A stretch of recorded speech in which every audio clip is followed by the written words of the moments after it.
Welcome to The Explainer. Today, we're jumping straight into a deeply entrenched mystery that has literally shaped millions of lives over the centuries.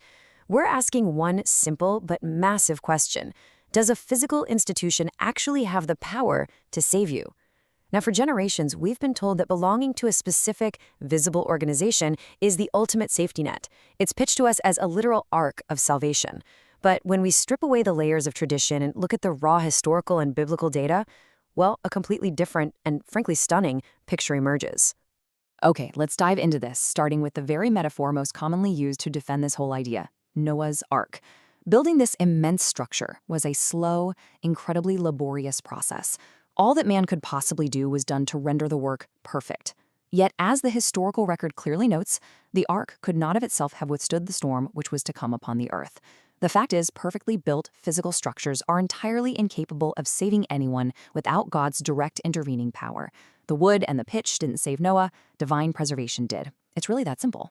And if you're looking for more proof that the physical vessel isn't the savior, just think about Jonah for a second. How was he saved after he was cast forth into the sea from the ship? He was literally thrown entirely outside the physical safety of a vessel right into the chaotic, raging waters. The ship did absolutely nothing to preserve him. In fact, his salvation only occurred once he was forcibly removed from the institution of that ship and placed directly into the hands of divine providence. Or what about Peter? This beautifully illustrates the exact same point. How is he saved after he literally walked out of the ship to follow Jesus Christ on the water? Think about it. Peter stepped entirely away from the perceived safety of the boat.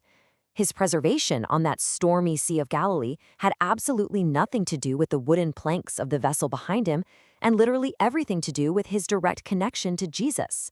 This conclusively establishes the absolute fact that God alone preserves, not boats, not buildings. So, if the biblical record is this clear, where on earth did we get this idea that you must be inside a specific ecclesiastical structure to be safe? Look, here is the undeniable reality. The church as the Ark is a human invention used for institutional control. The whole story of the church being the absolute Ark of Salvation was an invention during the Middle Ages explicitly meant to curb the Reformation. It was a highly engineered concept designed to keep people locked right within a specific organizational boundary by equating leaving the physical church with drowning in the flood. Let's move to and see how this builds, because we can clearly track the timeline of the architects who engineered this concept. First, we see St. Tertullian, who taught the initial parallel that just as people in the Ark were saved, those in the church are saved from destruction. Then, fast forward to the 3rd century, St. Cyprian takes this loose parallel and hardens it into a strict rule. Finally, centuries later, in 1302, Pope Boniface VIII steps in and codifies it into absolute law. Let's look exactly at what St. Cyprian wrote in his 3rd century treatise on the unity of the church. He stated verbatim, "If someone who was outside of the Ark of Noah could escape, so could also someone who is outside the church." Do you see what he did there? He actively manufactured a rigid, inescapable link between the physical ark and the institutional church. He's directly telling the masses that your survival is entirely dependent on your physical proximity to his specific organization. And then we reach the ultimate weaponization of this idea. In 1302, Pope Boniface VIII infallibly declared the doctrine of salvation through the church, the only holy church, in the papal bull Unum Sanctum. So this wasn't just a theological suggestion anymore, right? It was an infallible declaration for total institutional control. It essentially placed a massive monopoly on grace, legally binding a person's salvation to their organizational membership. Now, what's really interesting about this slide is how this entire concept was eventually distilled into a single, incredibly powerful axiom: extra ecclesiam nulla salus. It's a Latin phrase meaning outside the church there is no salvation. Deriving from the writings of St. Cyprian of Carthage, this phrase became the ultimate shorthand for absolute institutional authority. It was used to draw a hard line in the sand. Step outside our walls and you step outside of grace. It's a brilliant, albeit manipulative, control tactic. But here is a critical fact we have to acknowledge. This dogma is not isolated to just one group. While it's a foundational dogma in the Catholic Church and the Eastern Orthodox Church in reference to their own communions, it is also fiercely held by many historic Protestant churches.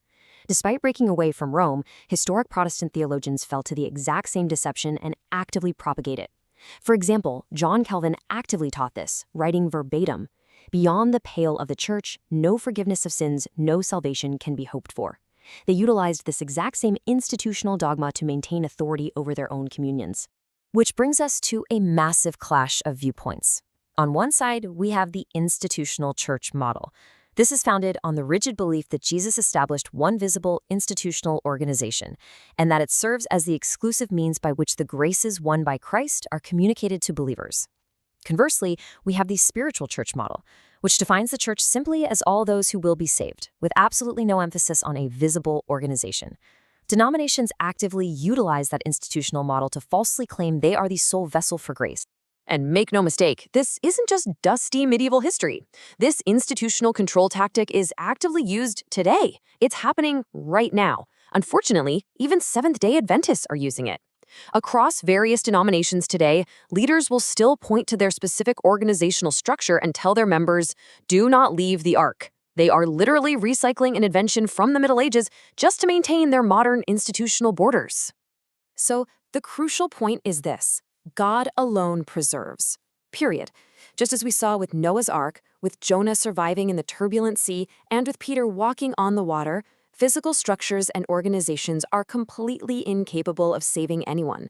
Grace is not dispensed by an organizational charter, and salvation is definitely not secured by having your name on a specific institutional ledger.